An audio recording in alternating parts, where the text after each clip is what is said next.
She found a rusted key in her father's toolbox. It opened a barn sealed since 1959. What she discovered inside wasn't just a family's past.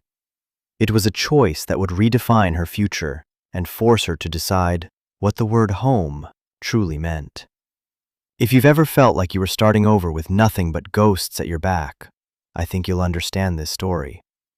Do me a favor and hit that subscribe button, because this is a place for people who have had to find their own way, and we're all in it together. The box was the color of a faded bruise. It sat on the polished linoleum floor of the administrative office, a dented, metal rectangle that contained the entirety of my inheritance. 18 years of my life had been lived in rooms with beige walls and furniture bolted to the floor, and today, on my 18th birthday, I was being given this toolbox and my walking papers. Mr. Henderson, my caseworker for the last 4 years, pushed it forward with the toe of his sensible shoe. He was a man made of soft edges and tired kindness, and his face wore the expression he reserved for difficult goodbyes. A careful blend of professional sympathy and genuine regret. "This is it, Ilara. Everything your father left in his apartment." I stared at it. Not at Mr. Henderson, not at the release forms on his desk, but at the box. It was heavy-duty, the kind a mechanic or a carpenter might use, with a rusted clasp and the faint, lingering smell of oil and sawdust that I could sense even from across the room. My father. I had 2 faded photographs of him and a collection of state-sanctioned narratives. He was a transient, a handyman, a man who couldn't stay put. He'd signed over his rights when I was 3, and he died in a construction accident when I was 10. The stories never quite matched up, but they all ended the same way, with me alone. "That's all?" I asked. The words came out small and thin, the kind of voice you use when you're trying not to let it shake. "I'm afraid so," he said gently. He slid a thick manila envelope across the desk. "This too. It's the deed to a piece of property he owned, out in a town called Havenwood.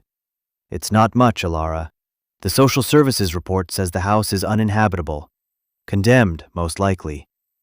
But it's in your name now." He sighed, the sound of paperwork and bureaucracy. "You have 90 days to pay the back taxes, about $2,000, or the county will seize it and auction it off. Honestly, letting it go might be the smartest move. There's a standing offer from a local developer for $5,000. It's not a lot, but it would be a start for you." A start. I thought about the $112 in the state-issued debit card in my pocket. $5,000 felt like a fortune. It was a bus ticket to anywhere, a security deposit, a few months of not having to look over my shoulder. It was the sensible choice. But the property, this worthless, forgotten patch of dirt, was the only other thing besides the toolbox that had his name on it. It was the only other thing that was mine. I picked up the toolbox. The metal handle was cold and solid in my hand. It felt real, substantial, a weight against the lightness of my own existence. I could feel the slide and clatter of its contents inside. "I'll think about it," I said, which was my standard answer for anything I didn't want to discuss. Back in my room, the one I had to clear out by 5 p.m., I set the box on the stripped mattress. The institutional quiet of the group home pressed in. For years, I had dreamed of this day, of freedom. Now that it was here, it felt less like an open door and more like being pushed off a cliff. I ran my fingers over the rusted clasp. It wasn't locked. With a screech of metal on metal, I lifted the lid. The smell hit me again, stronger this time. Motor oil, damp earth, and something else, something faintly like old paper. Inside, it was a mess of carefully organized chaos. Wrenches and screwdrivers were nestled in fitted slots. A collection of mismatched sockets rattled in a tray. But underneath a grease-stained rag, I found a small velvet pouch, the kind for jewelry. My breath caught. I'd never imagined my father as someone who would own anything delicate. Inside the pouch wasn't a ring or a watch. It was a single, heavy, old-fashioned key. It was made of iron, dark and pitted with rust, with an ornate, circular head and a complex, toothed bit. It looked like something that would open a castle, not a toolbox. I tried it on the toolbox lock out of sheer curiosity. It didn't fit. I set it aside and continued digging. There was nothing else personal. No notes, no pictures, just tools. Just the anonymous implements of a man's trade. And this strange, silent key. It was the only object in the entire box that didn't seem to have a practical purpose. It felt like a question without a context, a loose thread in a story I'd never been told. The $5,000 from the developer was the logical path. It was the path to a new life, unburdened by a condemned house and a dead man's junk. But as I closed the lid of the toolbox, my fingers found the iron key again. Its weight was a stubborn anchor. And I knew, with a certainty that defied all logic, that I couldn't let go of the property until I knew what lock this key was meant to open. The bus ride to Havenwood was a slow crawl out of the life I knew. The cityscape, with its familiar gray angles and concrete horizons, bled into sprawling suburbs, and then finally gave way to wide, open country. For hours, I watched fields of corn and soy scroll past the window, broken by stands of dark green trees and the occasional sagging farmhouse. It was a world I'd only ever seen in pictures. The air that hissed from the bus's vents smelled of recycled staleness, but when we made a stop at a tiny crossroads with nothing but a gas station and a diner, I stepped out and breathed in for the first time. The air was thick with the smell of damp soil, cut grass, and distant rain. It was clean and heavy, and it made my lungs feel bigger. I bought a lukewarm coffee at the gas station, and the man behind the counter, a wiry old man with kind eyes, asked where I was headed. When I said the old Miller place, his expression flickered. "Haven't heard that name in a long time," he said, his voice quiet. "Place has been sitting empty for years. You family?" I just nodded, not wanting to explain the complicated truth. "Well," he said, handing me my change. "Good luck to you then."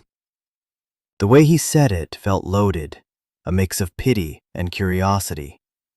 The bus dropped me at the edge of town, a sleepy collection of brick buildings and wide, quiet streets. The directions Mr. Henderson had given me led me down a main road that turned into a county lane, which then dissolved into a gravel track. 2 miles I walked, the heavy toolbox bumping against my leg, a duffel bag with my few possessions slung over my shoulder. The gravel eventually gave way to a dirt path, flanked by a sea of overgrown weeds and wildflowers. And then I saw it, a rusted mailbox, tilted on its post, the name Miller barely visible beneath a crust of lichen and rust. Beyond it, a long, rutted driveway disappeared into a thicket of trees. My heart hammered against my ribs. This was it. This was my father's land. My land. I pushed through a curtain of hanging branches and stepped onto the property. The word uninhabitable didn't begin to cover it. The house was a skeleton. Its roof sagged in the middle like a broken back, windows were boarded up or shattered, and the porch listed to one side, its wood rotten and gray.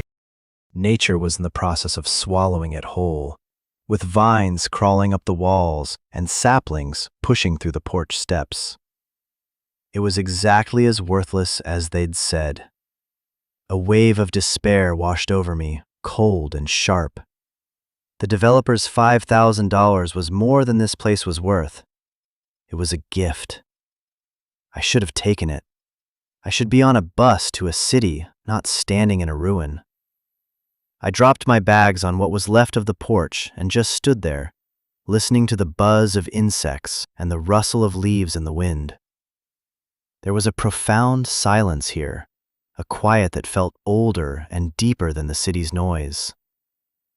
Defeated, I decided to walk the property line to see the full scope of my inheritance before I called the developer and surrendered. The land was bigger than I expected, a few acres at least, a wild tangle of woods and meadows. As I came around a dense cluster of oak trees, I saw the second building. It was a barn, and it was enormous. Unlike the house, it seemed to have weathered the years with a stubborn grace. It was made of dark, weathered wood, its gambrel roof still straight and true against the sky. Its main doors were huge, held shut by a thick wooden beam and bolts that were rusted solid. It looked less like a building and more like a fortress. It was majestic and intimidating, a silent giant watching over the decay of the house. I walked its perimeter, my hand trailing along the rough, splintered wood. On the side, tucked away and almost hidden by overgrown lilac bushes, was a smaller, man-sized door. It was made of the same heavy timber, and it was secured with a thick, heavy-duty padlock. The padlock was a beast of old iron, covered in a thick layer of orange rust, but its shape was familiar. It was the same ornate, circular design as the head of the key from my father's toolbox. My breath hitched. I fumbled in my pocket for the key. My fingers were trembling as I pulled it out. It looked ancient, a relic from another time, and holding it up to the lock, I saw that they were a perfect match. The key slid into the lock with a dry, scraping sound. It was stiff with disuse, and for a moment I thought it was hopeless. It wouldn't turn. I put my shoulder into it, using my body weight, gritting my teeth. The developer's offer echoed in my mind. $5,000. A clean break. No mysteries, no rusted locks, no falling down houses. Just cash and a future I could control. But the solid weight of the key in my hand, the perfect fit of it in this impossible lock, it was a connection. It was a message. My father had kept this key. He had kept it separate from all the other tools, tucked away in a velvet pouch. He wanted it to be found. I gave one last, desperate push.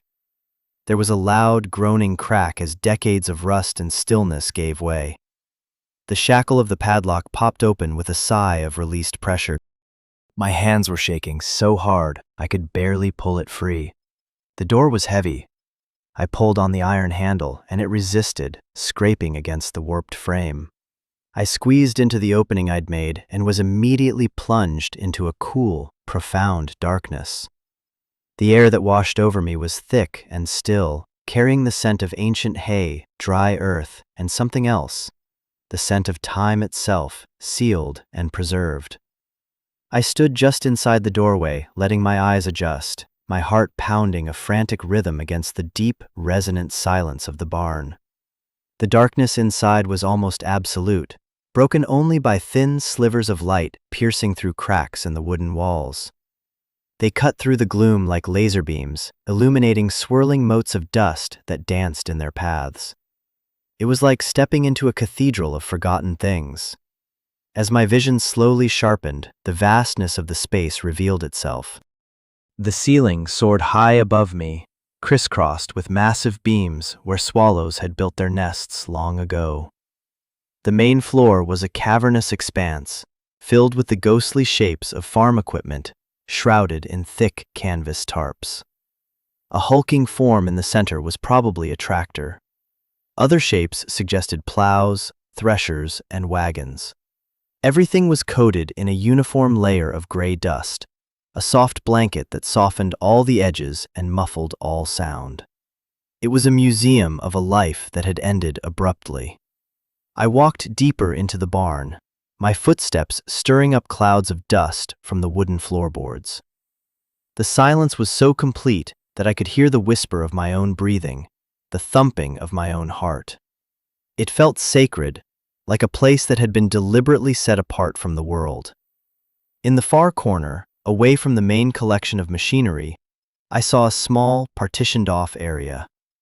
It was a workstation.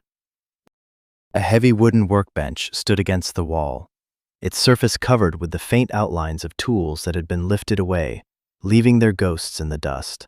Above it, a pegboard held a few remaining hand tools, a rusted handsaw, a pair of pliers, a hammer with a worn wooden handle. It was clear that this space had been used more recently than the rest of the barn. The layer of dust was thinner here, the air less stale. It was my father's space. I knew it instantly. It had the same feeling of organized utility as his toolbox. And on the workbench, pushed back against the wall, was a small, olive-green metal box, the kind used for ammunition or important documents. It was closed, but not locked. My hands, still grimy from the padlock, trembled as I reached for it. The hinges squeaked in protest as I lifted the lid. Inside, nestled on a bed of yellowed cotton, was a stack of envelopes tied together with a faded piece of twine. They were addressed to me. For Alara. The handwriting was a strong, masculine script, the ink slightly faded but perfectly legible.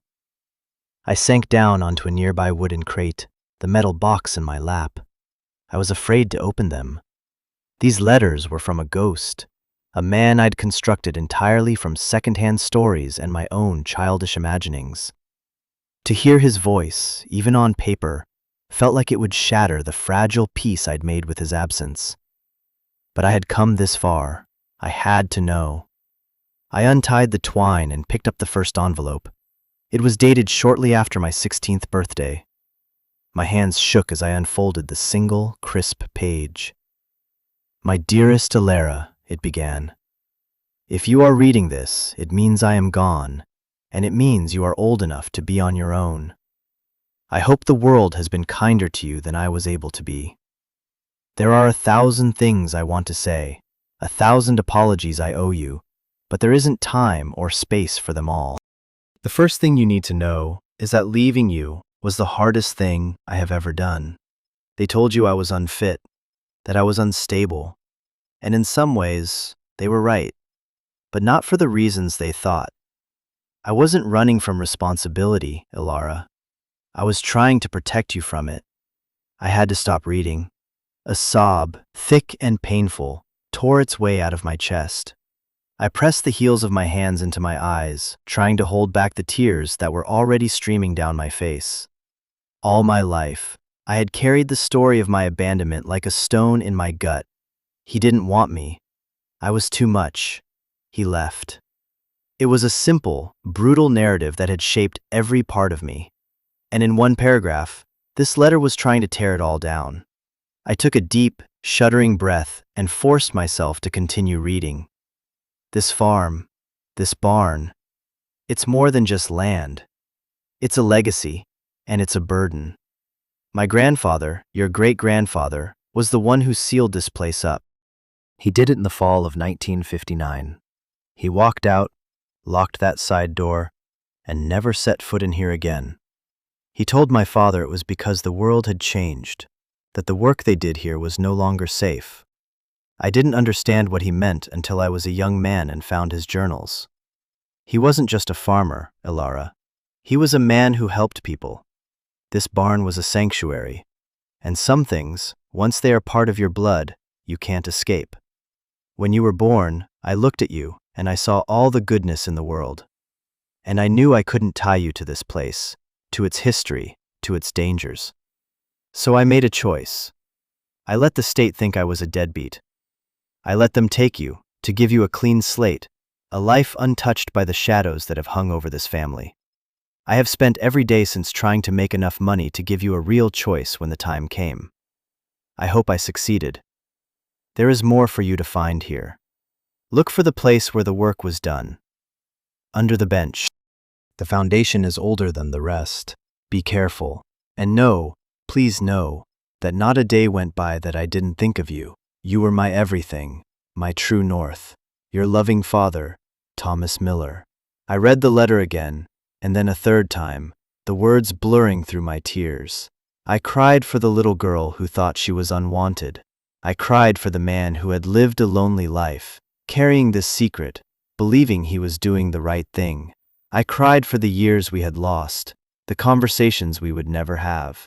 The grief was a physical thing, a crushing weight in my chest. He hadn't abandoned me. He had hidden me. He had sacrificed his own reputation, his own life with me, to give me a chance at something normal. The anger I had carried for so long dissolved into a profound, aching sadness. The sound of a car engine pulling up the long driveway startled me out of my grief. I hastily wiped my eyes and tucked the letter back into the box, my heart pounding with a new kind of fear. I crept to the crack in the barn door and peered out. A sleek, black sedan was parked near the crumbling porch. A man in a sharp suit got out, holding a clipboard. He looked at the condemned house with a dismissive air, then his eyes scanned the property, lingering on the barn. He was the developer. He hadn't even waited for my call. He was here to stake his claim, to pressure the orphan he thought was desperate. The man in the suit, whose name I saw was Mr. Davies when he left a business card wedged in the front door, represented the easy way out. His presence was a physical manifestation of the choice I had to make. I stayed hidden in the barn until his car disappeared down the dirt track, the sound of its engine fading into the afternoon quiet. My mind was a whirlwind. The developer's offer of $5,000, which had seemed like a lifeline just hours ago, now felt like an insult. It was a bribe to erase a history I was only just beginning to understand. Selling this land would mean selling my father's sacrifice, my great-grandfather's legacy. It would mean taking the money and running, just as I'd always believed my father had done. It would be an act of forgetting, of accepting the simple, brutal narrative and ignoring the complicated, painful truth. My father's letter had given me a new story, but it was a story that came with a weight. The back taxes were still due. $2,000 was still an impossible sum. The house was still a ruin. My future was just as uncertain as it had been that morning.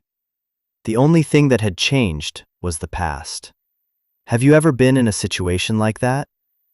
Where you're handed a truth that's so heavy it feels like it could break you, but you know, deep in your bones, that you can't turn away from it. It's a moment where you have to decide what you're really made of. Let me know in the comments if you've ever faced a choice that redefined who you are. I truly believe our stories are what connect us, and I read every single one. Now, let's get back to that barn. I knew I couldn't make a decision standing there, paralyzed by grief and confusion. My father's words echoed in my head. Look for the place where the work was done, under the bench. The workbench. I turned back to the small, dusty workstation, my eyes tracing the lines of the heavy wooden bench. It was old, built from thick, rough-hewn planks, and it was bolted to the barn wall.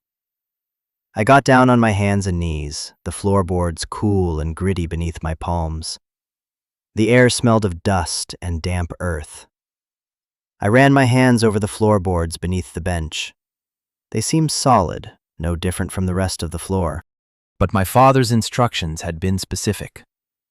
The foundation is older than the rest. I looked closer, using the flashlight from my phone to cut through the gloom. The floorboards directly under the bench were made of a different wood. While most of the barn floor was wide planked pine, these were narrower strips of dark, dense oak. And one of them, near the wall, had a small, almost invisible notch cut into its edge. My heart started to beat faster. I tried to pry it up with my fingers, but it wouldn't budge. It was fitted too tightly. I looked around the workstation, my eyes landing on a thin, flat pry bar hanging from a nail on the pegboard. It was rusted but solid. I slipped the edge of the pry bar into the tiny gap next to the notch and leaned back. The old wood groaned in protest. Splinters flaked away. For a moment, nothing happened, and I felt a surge of despair, the fear that I had imagined it all, that I was just a girl chasing ghosts in a dusty barn. I repositioned the bar, found better leverage, and put my entire weight into it. There was a sharp crack, and the end of the board lifted a few inches, releasing a puff of stale, musty air from below. It smelled of deep earth and secrets. I worked the pry bar along the edge of the board until it came loose in my hands. I set it aside and peered into the darkness below. It wasn't just dirt. There was a hollow space, a small, stone-lined compartment built into the foundation. And resting inside it was another box. This one was larger than the first, a metal strongbox, the kind you'd see in an old bank. It was heavy, and it took all my strength to lift it out of the compartment and drag it into a sliver of afternoon light. Unlike the first box, this one was locked, with a small but sturdy brass lock. There was no key. My heart sank. Had I come all this way just to be stopped by one last lock? I thought about the tools on the pegboard, the heavy hammer, but I couldn't bring myself to smash it open. It felt like a desecration. Then I remembered the toolbox, my father's toolbox. I ran out to the porch, my mind racing. The box was full of tools for fixing things, but maybe, just maybe, it also held the tool for breaking things open. I brought it back into the barn and knelt beside the strongbox. I rummaged through the trays, past the wrenches and sockets, and my fingers brushed against something small and metallic. It was a tiny set of lockpicks, nestled in a leather sleeve, the kind of thing a handyman might need for a legitimate job, or for something else entirely. My father, it seemed, had been a man of many skills. I had no idea how to use them, but I had nothing to lose. I picked the simplest-looking tool and inserted it into the lock. I scraped and wiggled it, listening to the tiny clicks and scrapes, guided by nothing but instinct and desperation. Minutes stretched into an eternity. Just as I was about to give up, I felt a faint click, a subtle shift in the mechanism. I twisted the tension wrench. The lock sprang open. I lifted the heavy lid of the strongbox, my breath held tight in my chest. The contents were packed with meticulous care. On top was another stack of letters, bound with the same twine as the first. Beneath them, wrapped in oilcloth, were several thick bundles of cash. I pulled one out. They were old bills, 50s and 100s, cool and crisp to the touch. I quickly counted one bundle. It was $5,000. There were at least 10 bundles in the box. $50,000, maybe more. It was a life-altering amount of money. It was enough to pay the taxes, fix the house, go to college, to do anything I wanted. It was the choice my father had wanted to give me. But as I stared at the money, I knew it wasn't the most important thing in the box. The real treasure, the real inheritance, lay in the letters beneath. I set the money aside and picked up the new stack of letters. These were older, the paper more yellowed, the handwriting different. They were not from my father. They were from his grandfather, Samuel Miller, the man who had sealed the barn. They were his journals. I began to read, and the secret history of the quiet barn and the forgotten farm unfurled before me. Samuel Miller, my great-grandfather, had been part of a network, a kind of modern-day underground railroad. It started after the war, helping displaced families, people who had lost everything and were fleeing persecution in Europe, find a new start in America. He wasn't a spy or a soldier. He was just a farmer with a big barn and a strong sense of right and wrong. This barn, this supposed place of agriculture, had been a way station. The journals described families arriving in the dead of night, terrified and exhausted. They would hide in a secret cellar beneath the hayloft, a place I hadn't even discovered yet, while Samuel and his wife arranged for their passage further west. He never took money. He did it because he believed it was his duty as a human being. The entries were filled with brief, poignant descriptions. A young boy who had never tasted fresh milk. A woman who wept when she was handed a warm blanket. A family that sang quiet songs in a language he didn't understand. It was a story of immense bravery and quiet compassion. Then, the entries shifted. The year was 1959. The Cold War was in full swing, and the nature of their work had changed. They were no longer just helping refugees. They were helping defectors, people with dangerous knowledge, and the risks grew exponentially. The final entry was dated October 17, 1959. It was short, and the handwriting was shaky. They almost found us tonight. A car on the lane, lights cut. We got the family out through the woods just in time. But it was too close. I saw the look in my son's eyes, the fear. I cannot put my family in this danger anymore. The world has become too small for this kind of work. The risk is no longer just mine to bear. Tomorrow, I am sealing the barn. I will leave the tools on the bench as a monument to what we did. But this chapter is over. May God forgive me for the ones I can no longer help. And that was it. He had walked away, locking the door on his life's most important work to protect his son, my grandfather. The legacy had been passed down, a silent, dormant secret. My father had discovered these journals just as I had. He had understood the weight of what his grandfather had done and the responsibility that came with that knowledge. His own letters, the last few in the pile, explained the rest. He had been slowly, carefully trying to figure out what to do. He felt a pull to honor his grandfather's work, to use the property for something good again.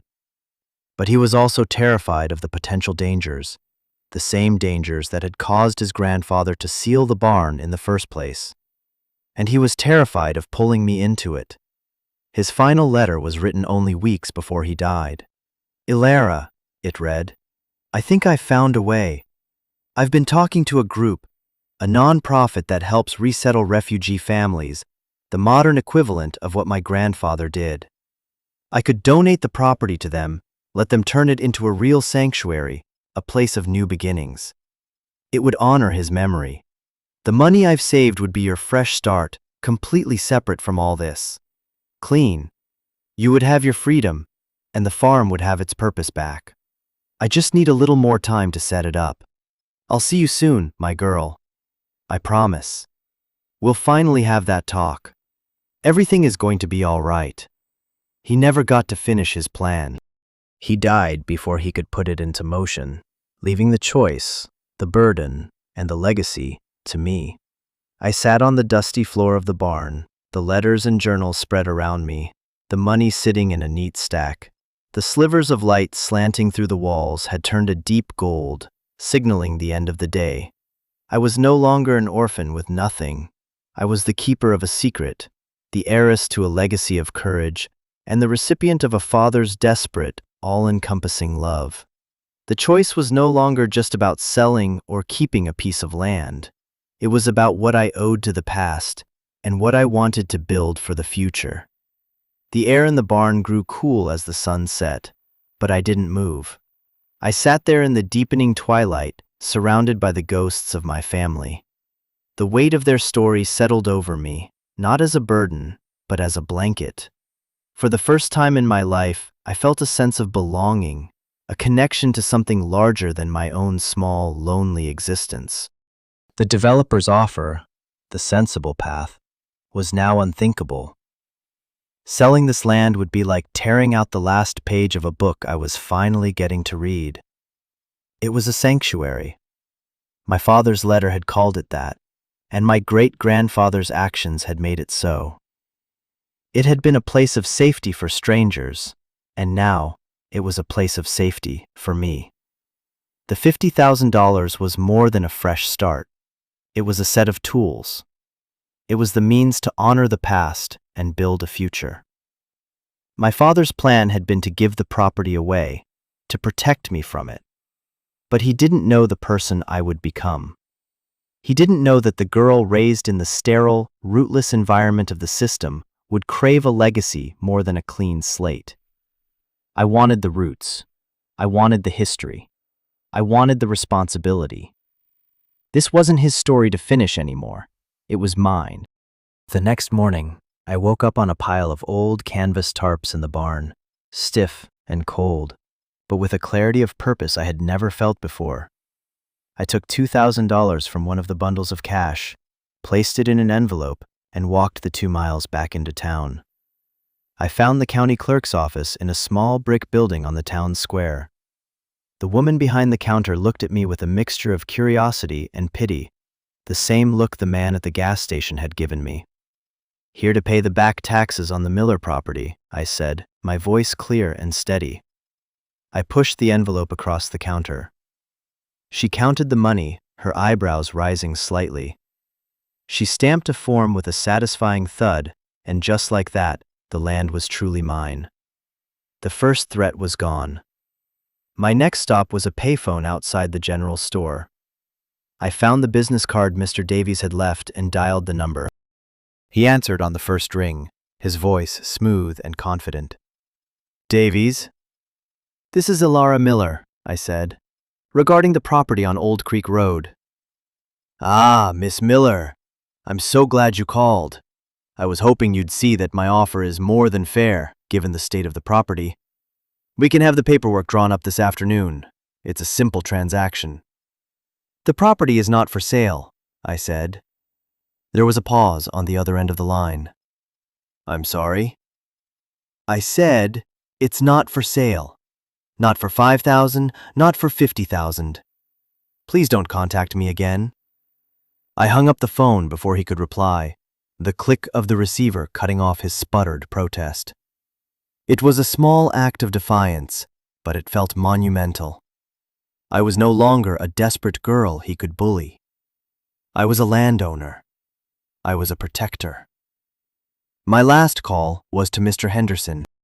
He sounded surprised and then worried when I told him I had paid the taxes and turned down the developer.